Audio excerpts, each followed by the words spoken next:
नमस्ते, कैसे हो आप लोग? बढ़िया एकदम। चलिए बच्चे, आगे के क्वेश्चन की ओर बढ़ते हैं। अगला क्वेश्चन हमसे क्या बोलता है मेरे भाई? क्वेश्चन आपके सामने बिल्कुल सिंपल लैंग्वेज में, बिल्कुल बेहतरीन क्वेश्चन है और ये सीबीएसई 2017 में आया हुआ क्वेश्चन है।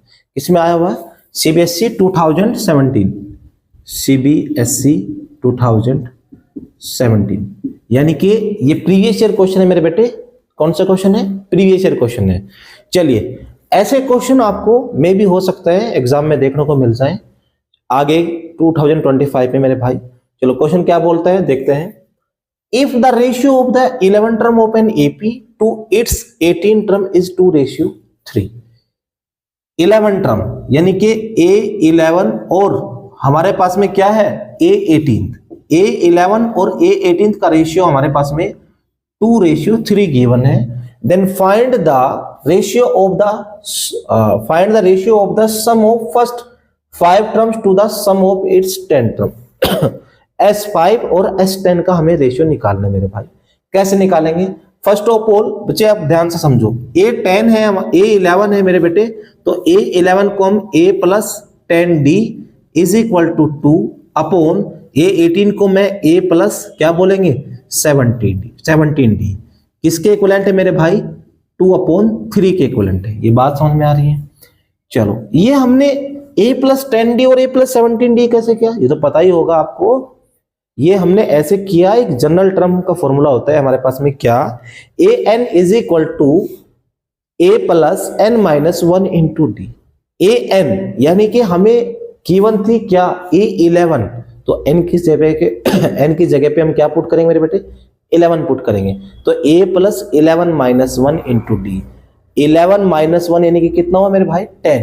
तो A प्लस 10D लिखा हमने, इसको डायरेक्टली लिख दिया मेरे बच्चे मैंने इसको। अब हमने क्रॉस मल्टीप्लाई की मेरे भाई। हमारे पास में ये हुआ 3 bracket A plus 10D is equal to 2A plus 17D। ये बात मेरे भाई समझ में आ रही है? चलिए, उसके बाद में 3A ब्रैकेट के अंदर multiply plus 30D is equal to 2A plus 17 2 जा 34D। ये बात समझ में आ रही है? मैंने 2A को राइट हैंड से लेफ्ट हैंड पे शिफ्ट किया, तो difference of 3A minus 2A is equal to A plus, मत करो, इज इक्वल टू लिखो यहां पे 30D को राइट हैंड पे शिफ्ट करो, तो 34 माइनस, या हम इसको मैं आपको लिख के दिखा देता हूं। चलो, इसको लिखो 3A minus 2A and 34D minus 30D। कुछ बच्चों को चीजें समझ में नहीं आती बहुत जल्दी से, तो उनको हर एक चीज को हमें ओपन करके दिखाना पड़ता है ताकि चीजें और बेटर रूप ले ले और उनको बहुत आसानी से समझ में आ जाए। मेरे भाई देखो जरा ध्यान से, यहाँ पे 3A माइनस 2A रिजल्ट हुआ हमारे पास में A इज इक्वल टू क्या हुआ? A, इन दोनों का डिफरेंस क्या हुआ? 4D। एक बात हमें समझ में आ रही है कि जो A है हमारे पास में वो किसके इक्विवेलेंट है मेरे बच्चे? 4D के इक्विवेलेंट है। A किसके इक्विवेलेंट है मेरे भाई? 4D के इक्विवेलेंट है। अब क्वेश्चन ने हमसे क्या पूछा है? उसने कहा है हमसे then find the ratio of the sum of first 5 terms यानी कि S5 and the sum of its first 10 terms यानी कि S10। S5 और S10 का हमें सम पता करना है मेरे भाई। S5 को N हमें पता है डायरेक्टली, यहाँ पे 5 टर्म है, तो N की जगह पे हम क्या पुट करेंगे? 5 पुट करेंगे। तो ये हो गया 5/2 bracket 2A plus 5 minus 1 into D upon नीचे S10 है, तो 10/2 बेटे 2A plus 10 minus 1 into D। ये बात समझ में आ रही है बच्चे? 2 1 जा 2 5 जा। अब हमारे पास में हुआ S5 upon S10 is equal to 5/2 bracket 2A what A is equal to 4D। तो मैंने A की जगह पे 4D पुट किया मेरे बच्चे। Then 5 minus 1 difference of both number is 4 into D, साथ में 4D और आ गया अपॉन नीचे 5 ब्रैकेट क्लोज, यहां पे 2A, A पे मैंने फिर से 4D पुट किया, difference of both number is 9D। ये बात आपको समझ में आई?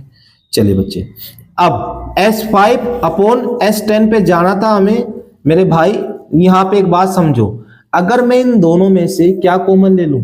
2 कॉमन ले लूं तो मेरे पास में 5/2 into 2 bracket 4d plus 2d, क्योंकि मैंने 2 कॉमन ले लिया है।